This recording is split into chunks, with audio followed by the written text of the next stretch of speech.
The story of Ruth begins in ancient Israel in the land of Judah. Times were hard. Famine gripped the land, food was scarce, and people were desperate. The crops withered and died. The storehouses stood empty.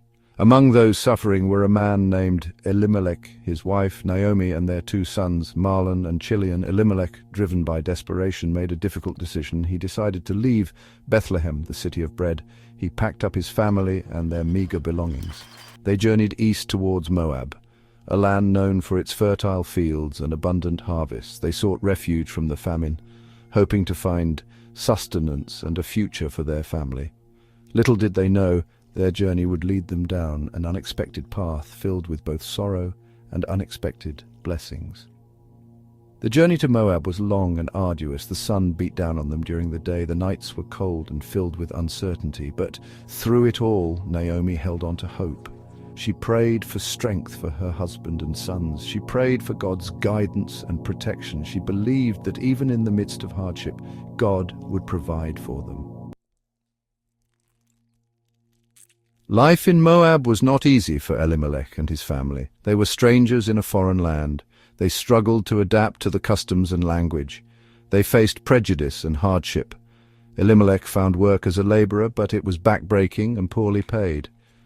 Naomi toiled tirelessly to care for her family. She longed for the familiar comfort of their home in Bethlehem. Tragedy struck the family. Elimelech died, leaving Naomi a widow in a foreign land.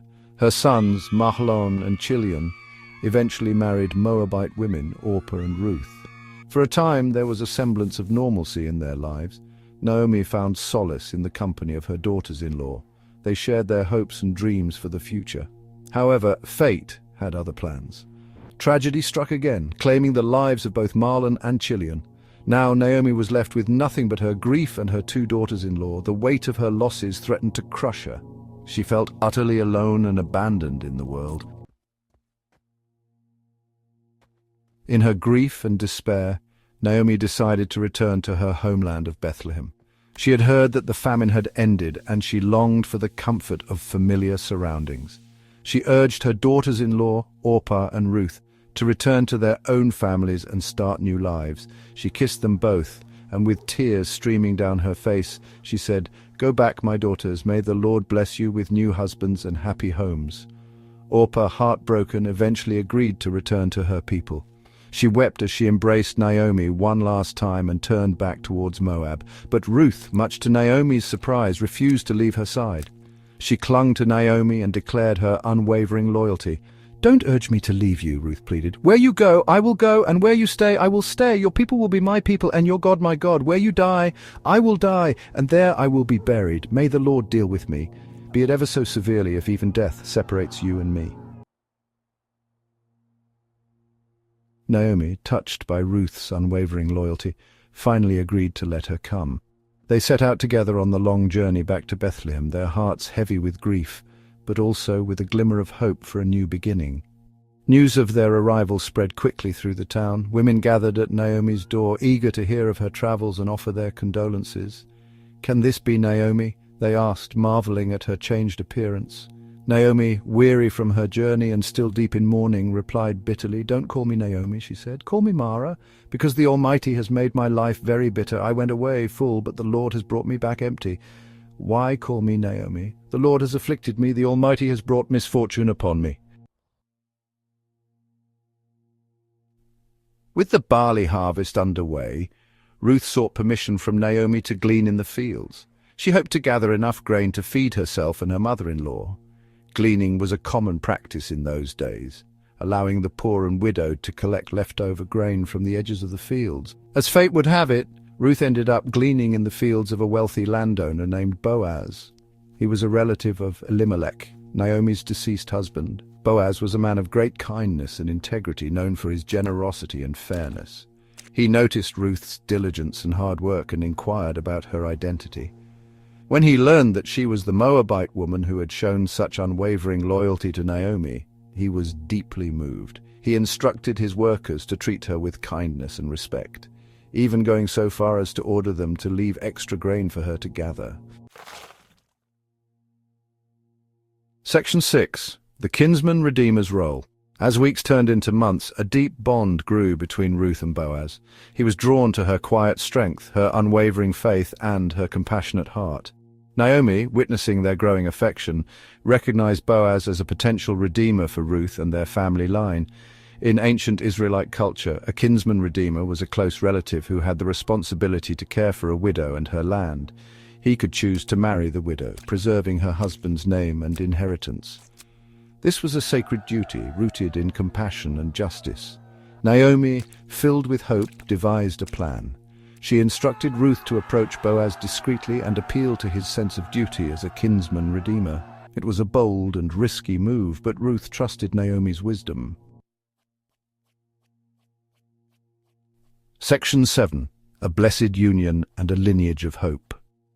One evening, as Boaz slept at the threshing floor, Ruth followed Naomi's instructions. She uncovered his feet, a symbolic gesture indicating her desire for him to spread his covering over her in marriage. Boaz, startled awake, recognized Ruth and listened intently as she made her request. Boaz, a man of honor and integrity, was impressed by Ruth's boldness and her unwavering devotion to Naomi. He agreed to redeem her and her inheritance, but explained that there was another relative closer in line. Early the next morning, Boaz met with the other kinsman-redeemer at the city gate, a public gathering place for legal and business transactions. In the presence of the elders, Boaz presented the case to the other kinsman, offering him the opportunity to fulfill his duty as a redeemer. The other man, however, declined, unwilling to jeopardize his own inheritance. With that obstacle removed, Boaz formally declared his intention to redeem Ruth and make her his wife. The opportunity to fulfill his duty as a redeemer. The other man, however, declined, unwilling to jeopardize his own inheritance. With that obstacle removed, Boaz formally declared his intention to redeem Ruth and make her his wife. Section 8. Lessons in Faith and Redemption. The story of Ruth is a testament to the enduring power of faith, loyalty, and God's divine providence. Ruth, a Moabite woman, chose to leave her homeland and her gods to follow the God of Israel. She remained steadfast in her commitment to Naomi, demonstrating extraordinary loyalty and love. Boaz, with his kindness, integrity, and willingness to fulfill his duty as a kinsman-redeemer, exemplified God's love and compassion. Throughout their journey, we see God's hand at work, orchestrating events and guiding their steps. What seemed like a hopeless situation transformed into a story of redemption and hope. Ruth's unwavering faith and Boaz's compassionate heart serve as powerful reminders that even in the darkest of times, God is faithful. He sees our pain, hears our cries, and works all things together for the good of those who love him. The story of Ruth challenges us to embrace faith even when faced with adversity. It encourages us to demonstrate unwavering loyalty to those we love and to trust in God's plan for our lives, even when we cannot see the full picture. Section 9. Ruth's Enduring Legacy. The story of Ruth is not just an ancient tale. It is a timeless message of hope and redemption that continues to resonate with readers today. Ruth's legacy extends far beyond her own lifetime. Her story is a testament to the transformative power of faith and love. She is remembered as a woman of remarkable character, strong, courageous, and compassionate. Ruth's marriage to Boaz resulted in a lineage that would eventually lead to King David, one of the most significant figures in Jewish history. And from the line of David would come Jesus, the Messiah, the Savior of the world. Ruth's story reminds us that God can use anyone, regardless of their background or circumstances, to fulfill his purposes. Her journey of faith, loyalty, and redemption serves as an inspiration to us all, encouraging us to embrace the transformative power of God's love and grace in our own lives. The story of Ruth reminds us that even in the midst of hardship and uncertainty, God is at work, weaving together a tapestry of redemption and hope.